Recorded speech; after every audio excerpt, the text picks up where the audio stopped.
Hello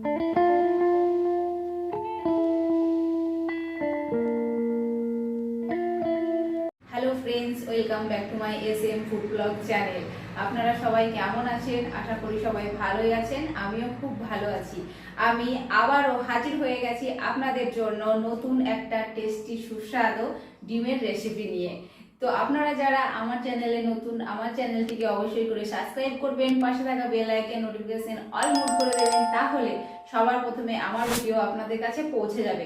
তো আজকে আমি বানাতে চলেছি ডিমের কারি। তো ডিমের কারি কিভাবে বানাতে হয়, কি কি উপকরণ লাগে, আর আমি কি কি উপকরণ দিচ্ছি, তো আপনারা পুরো ভিডিওটা দেখতে থাকুন।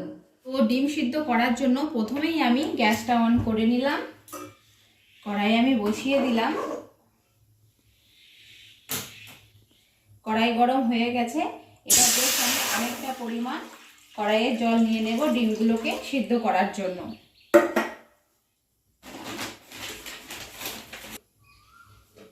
জলের মধ্যে ডিমগুলো আমি এবার দিয়ে দেব।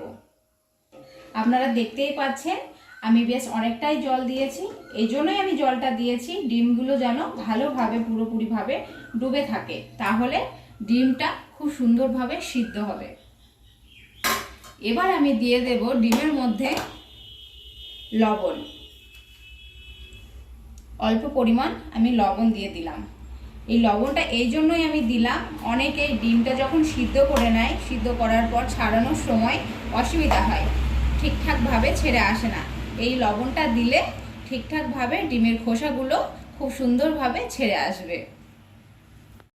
এবার ঢাকা দিয়ে 5 থেকে 6 মিনিট মিডিয়াম ফ্লেমে সিদ্ধ করে নেব আমি। তারপর 3 মিনিট মতো আমি দমে রাখবো। তো বন্ধুরা, এখানে দেখতেই পাচ্ছেন আমার 6 মিনিট হয়ে গেছে ডিম সেদ্ধ করা। গ্যাসটা আমি অফ করে দিলাম, 3 মিনিটের জন্য আমি দমে রেখে দিলাম। এবার ঢাকনাটা খুলে ডিমগুলোকে তুলে ঠান্ডা জলের মধ্যে দিয়ে খোসাগুলোকে ছাড়িয়ে নেব।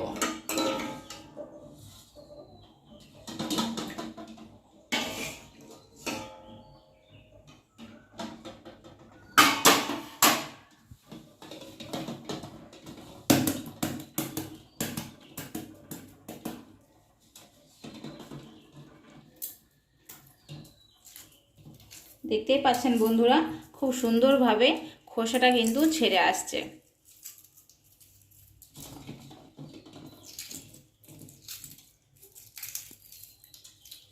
পুরোপুরিভাবে ডিমটা কিন্তু খোসাটা ছেড়ে চলে আসলো। একইভাবে আমি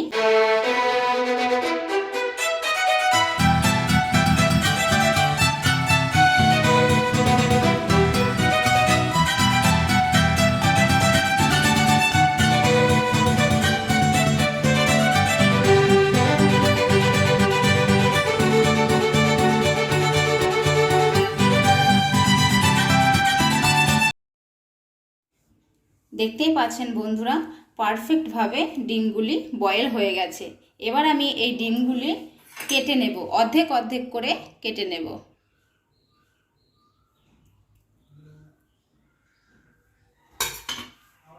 দেখতেই পাচ্ছেন খুব সুন্দর হয়েছে। একইভাবে প্রত্যেকটা ডিম কেটে নেব।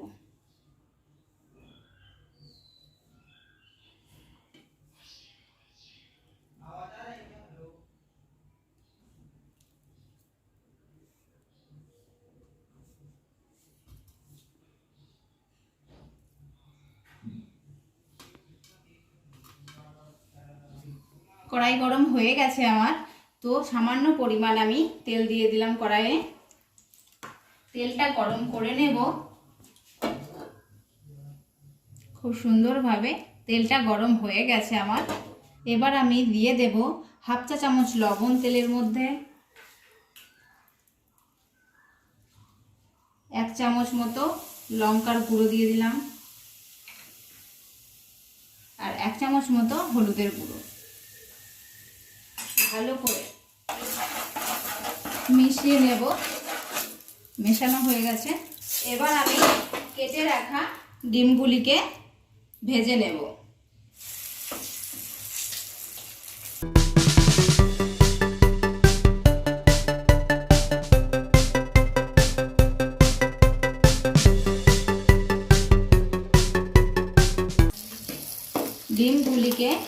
নাড়াচাড়া করে 1 মিনিট পর ডিমগুলিকে আমি উল্টে নেব।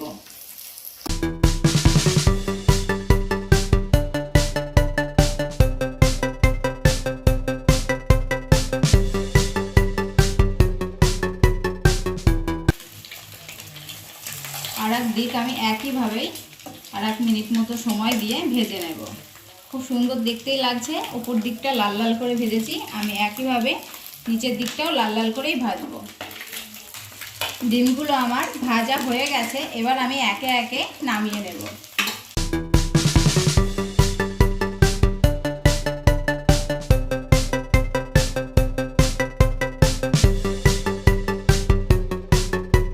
দেখতে পাচ্ছেন খুব সুন্দর করে লাল লাল করে ভেজে নিয়েছি আমি।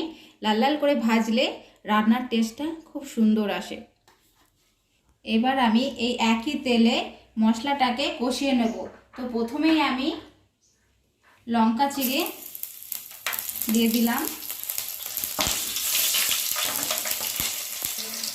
তারপর আমি ফোড়নের জন্য কালো জিরে অল্প দিয়ে দিলাম, নাড়াচাড়া করে নিলাম। এবার আমি বেটে রেখেছি সর্ষে, পোস্ত আর চলমগজ, এটাকে আমি দিয়ে দিলাম। খুব সুন্দর করে বেটে রেখেছিলাম মসৃণ করে, সেটা আমি দিয়ে দিলাম।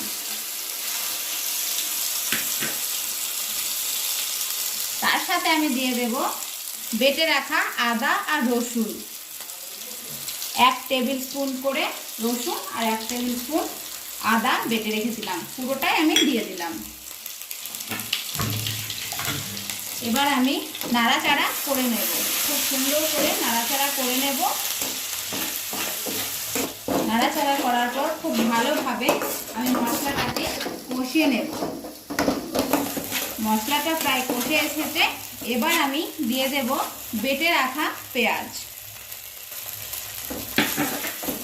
1 টেবিল স্পুন পেঁয়াজ বাটা দিয়ে দিলাম। এবার আমি দিয়ে দেব পরিমাণ মতো হলুদের গুঁড়ো আর পরিমাণ মতো লবণ। লবণটা একটু কম করেই দেবেন, প্রথমে আমি লবণ দিয়েছি।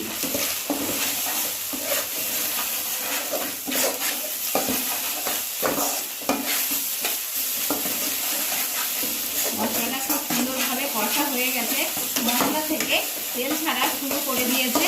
এবার আমি দিয়ে দেব বেটে রাখা টমেটো। আমি এটা শিলনোড়াতে বেটে নিয়েছি, আপনারা চাইলে মিক্সারেও বেটে নিতে পারেন। দিয়ে দিলাম মিডিয়াম সাইজের একটা টমেটো বাটা।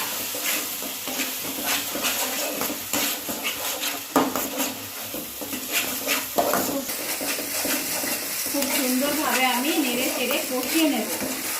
টমেটো বাটাটা দেওয়ার পরে খুব সুন্দর একটা রং চলে এসেছে, আপনারা দেখতেই পাচ্ছেন।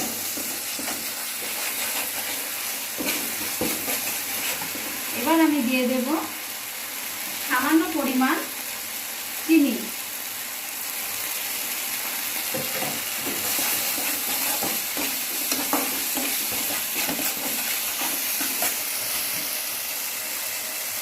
তারপর আমি দিয়ে দেব কুচিয়ে রাখা ধনেপাতা।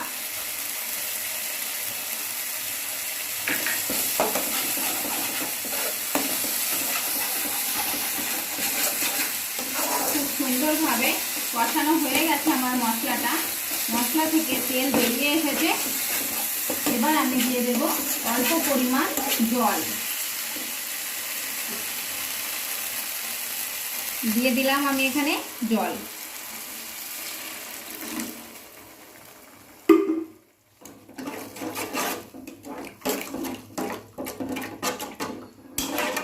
মশলাটাকে বেশ ভালো করে নেড়ে নিলাম।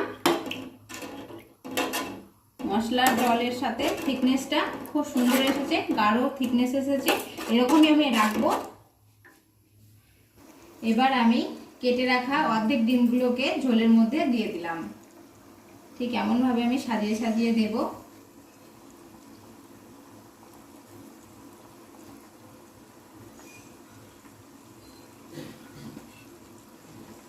দেখতেও খুব সুন্দর লাগবে। আমি একটা চামচে করে ওপর থেকে গ্রেভিটাকে ডিমের ওপরে মিশিয়ে নেব।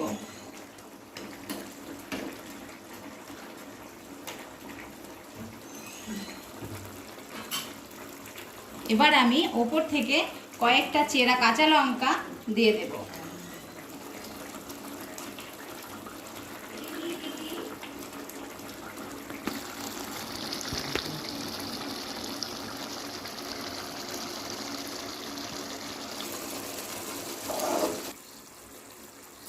তো আমাদের এখানে মশালা এগ কারি তৈরি হয়ে গেছে।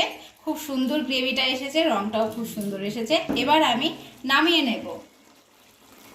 গ্যাস অফ করে দিলাম।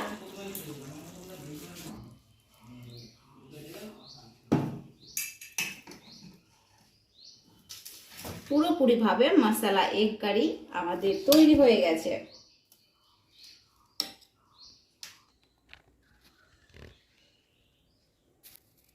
বন্ধুরা, এখানে দেখতেই পাচ্ছেন এগ মশলা কারি আমি তৈরি করে নিয়েছি। এই রকম ভাবে আপনারা বাড়িতে তৈরি করবেন আর আমাকে অবশ্যই করে কমেন্ট বক্সে জানাবেন যে কেমন হয়েছে। আশা করি খুব ভালোই হবে। তো এই ভিডিওটি আপনাদের ভালো লেগে থাকলে লাইক শেয়ার কমেন্ট করবেন আর অবশ্যই করে সাবস্ক্রাইব করবেন আর পাশে থাকা bell icon notification all mode করে দেবেন, তাহলে সবার প্রথমে আমার ভিডিও আপনাদের কাছে পৌঁছে যাবে। তো দেখা হচ্ছে আপনাদের সাথে এই রকম নিত্য নতুন রেসিপি নিয়ে। তো টাটা বন্ধুরা।